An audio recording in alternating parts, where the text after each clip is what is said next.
नमस्ते प्यारे बच्चों, गुड आफ्टरनून। वो दो बैलों की कथा 10वां पेज तक हमने पढ़ी थी। अब आगे 11वां पेज। दोनों दिन भर जोते जाते, दंडे खाते, अड़ते, शाम को थान पर बांध दिए जाते और रात को वही बालिका उन्हें 2 रोटियां खिला जाती। दोनों दिन भर जोते जाते यानी दोनों बैलों को, हीरा और मोती को, पूरे दिन खेत में काम करवाते। शाम को थान पर बांध दिया जाता यानी उसका जो थानक था वहाँ पे उसे बांध दिया और रात को वही बालिका उसे रोज 2 रोटियां खिला के चली जाती। समझो उसका यह नित्यक्रम हो गया।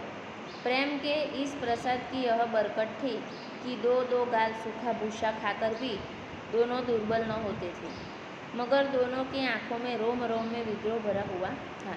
प्रेम के इस प्रसाद की बरकत यानी वृद्धि। वो जो 2 रोटियां खिला के जाती थी तो वो 2 रोटियां खाकर भी, 2-2 गाल सूखा भूसा खाकर भी दोनों दुर्बल न होते थे। यानी सूखा भूसा खाने से वो बैलों तंदुरुस्ती दिखाई दे रहे थे। क्यों? क्योंकि वो जो 2 रोटियां दे के उसे खिला के जाती थी तो वो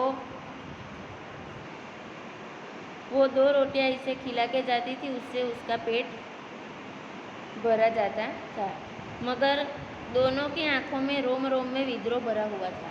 यानी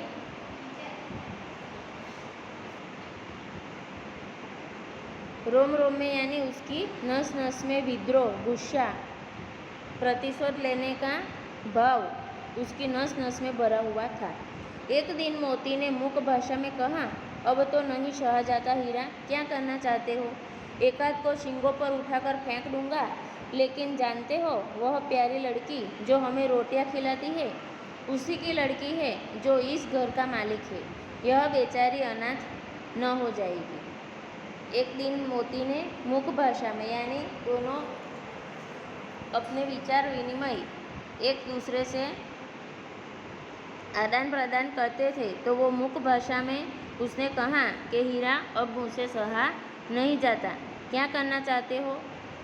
मुझे इतना गुस्सा आ रहा है कि मैं एकाध को सींग पे उठाकर फेंक दूंगा, लेकिन जानते हो कि वो जो लड़की है वो हमें रोटियां खिलाती है उसी की लड़की है, तो वो उस मालिक की लड़की है, वो अनाथ हो जाएगी।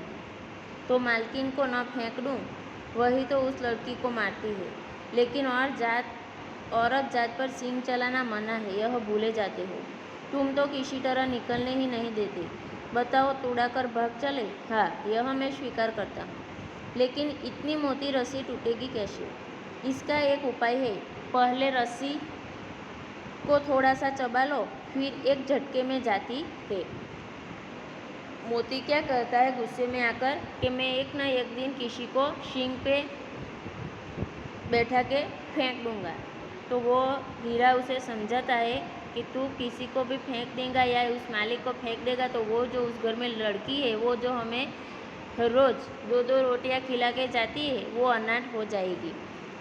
तो वो कहता है तो मैं उसकी माँ है उसको सींग पे यानी मालकिन को सींग पे बिठा के फेंक देता हूँ। तो वो बोलता है कि औरत जात पे सींग चलाना हमारा धर्म नहीं है, तू हमारा धर्म भूल रहा है।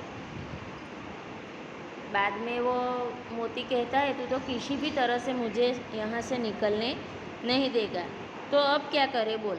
वो बोलता है कि रस्सी तोड़ाकर भागे। तो हीरा बोलता है हाँ, वो काम करने के लिए मैं तैयार हूँ। तो वो बोलता है कि इतनी मोटी रस्सी कैसे हम तोड़ के जाएंगे?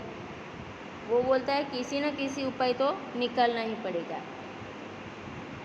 वो बोलते हैं एक दिन ऐसा करते हैं कि वो रस्सी को हम दांत से थोड़े थोड़े चबा लेते हैं और बाद में एक ही झटके में